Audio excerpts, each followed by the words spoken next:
Bangladesh football দলকে দেখে ভারত হয়তো বলেই ফেলেছে, ওই কিরে কিরে আগুন টিম, মধু কিংবা রসমালাই।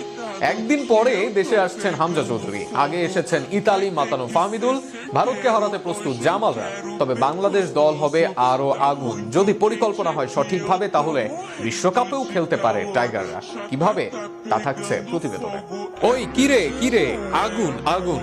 মানুষের কণ্ঠনালী ঠান্ডা করা তরমুজের বাজারের এই আগুন যেমন রূপক অর্থে, তার চেয়ে বেশ বেশি বাস্তবিক অর্থে সাউথ এশিয়ার আগুন মাফিক সেরা দল হতে যাচ্ছে বাংলাদেশ ফুটবল দল। এর মাঝে বাংলাদেশ দলের অংশ হয়ে গেছেন হামজা চৌধুরী ও ফাহমিদুল ইসলাম। হামজা বাংলাদেশ নয়, পুরো দক্ষিণ এশিয়ান ফুটবলের ব্র্যান্ড। বিশ্ব ফুটবলের পরিচিত এই মুখের বাংলাদেশে আসায় দক্ষিণ এশিয়ার স্পটলাইট গিয়েছে বাংলাদেশের দিকেই।